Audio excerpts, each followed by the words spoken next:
Hey, everybody, welcome to a special presentation of the Pack a Day podcast. This is a collaboration with the Draft Fellows. I'm Andrew Mertig.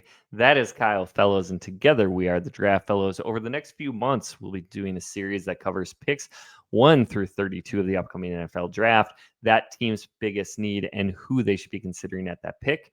And then we'll make a prediction of who we think they ultimately will draft at that selection. So you can check out the other previous audio versions on the Pack a Day audio podcast. You can also check out the video of all 32 episodes on the Draft Fellows channel on YouTube, as well as our other content surrounding roster building and NFL draft.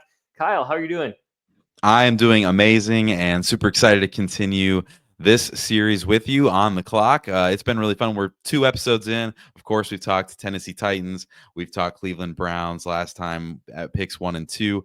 And today we get to continue the conversation by dropping, of course, to number 3, where the New York Giants are positioned. And so this is a fascinating conversation when you look at the Giants because they have several needs.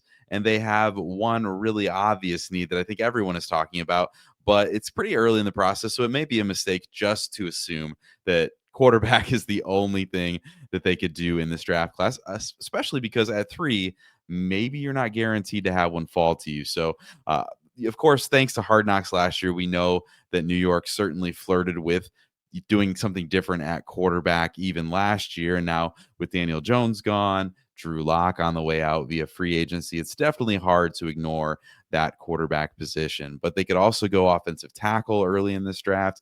Getting a healthy Andrew Thomas back next year will do wonders for this offensive line. But the other offensive tackle spot is wide open. So an upgrade there definitely could make some sense. They could also look at defensive back. It looks like they hit on rookie Andrew Phillips last year. He was phenomenal in the slot for them. But Deonte Banks has been relatively disappointment in his first few seasons in the league.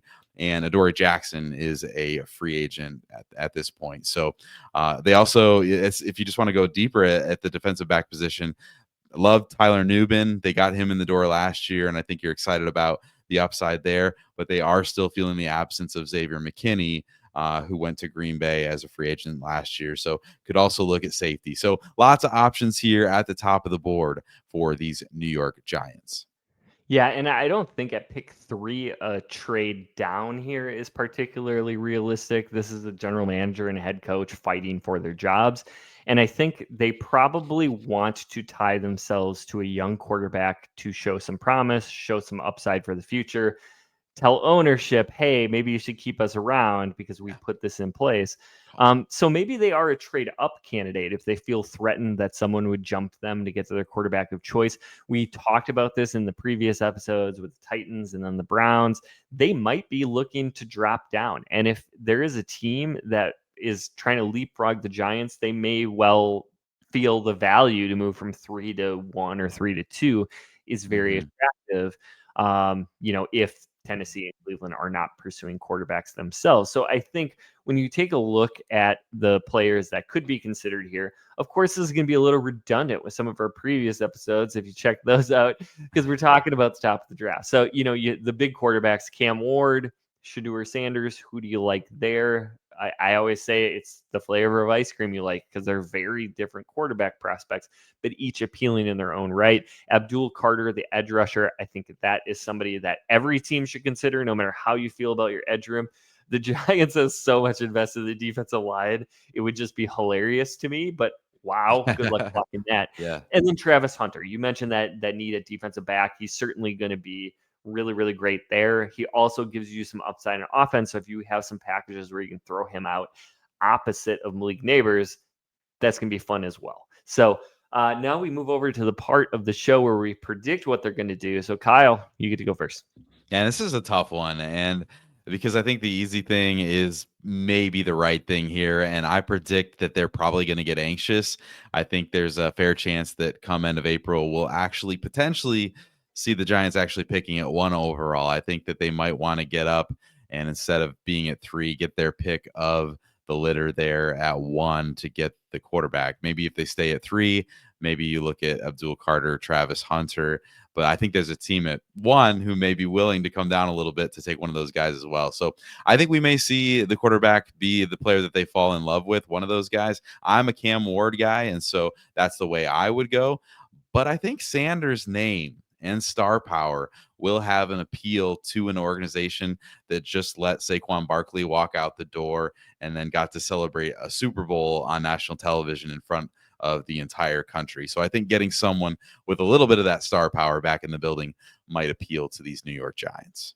Yeah, I think that is going to be really exciting for the team. So is your prediction Shedeur Sanders? I'm going to say Shedeur Sanders, yes. Okay, cool. Yeah, I also predicted that the Giants would move up from 3 to 1. I did have them taking Cam Ward, but the more I think about it, the more I hear you talking about it, there is a little bit of me that thinks maybe Shedeur Sanders is a better fit with Malik Neighbors. And I'm not saying that's why you take somebody, right? Like you don't. Yes, Malik Neighbors looks like a superstar, but you don't always draft the player just because they fit. You draft the quarterback that you think is going to be better. Yeah. But I do think that has something to do with it. You know, combine the star power, combine that like quick decision making, accuracy. I think that works really well with Malik Neighbors' game. So I can see where you're coming from there. I just had Cam Ward rated a little bit higher, so that's my own bias leaking in as well. And if you think the Giants might move up from 3 to 1, you might want to check out Andrew, his latest 2-round mock draft that released on the standalone episode of the Draft Fellows, where we discussed just such a situation. So that's where we are. We think they're going to move up and go quarterback. So New York Giants. Yeah, shameless plug there for the mock draft, though. So head over to YouTube, check that out, and make sure you like and subscribe. We appreciate it very much. But the Giants are going to be a fascinating team to watch because I think everybody knows what they're going to do. And if they were picking 1 or 2, it would be a little bit more boring. But because they're sitting at 3, there's that outside chance that maybe they get left without a dance partner. And this is a team that has to walk away with a quarterback. And that's why I use the word anxious to say maybe this is a team that has to go up and get their guy. But it's going to be a fun one to watch. Watch out for those New York Giants, what they do here at the end of the April when we get to the draft. But thanks for joining us on another round of On the Clock. Make sure you do like and subscribe to the show and stick with us as we preview all 32 teams in this series leading up to the 2025 NFL Draft. From the draft room to the gridiron, the Draft Fellows have got you covered. Until next time, stay tuned and stay in the game.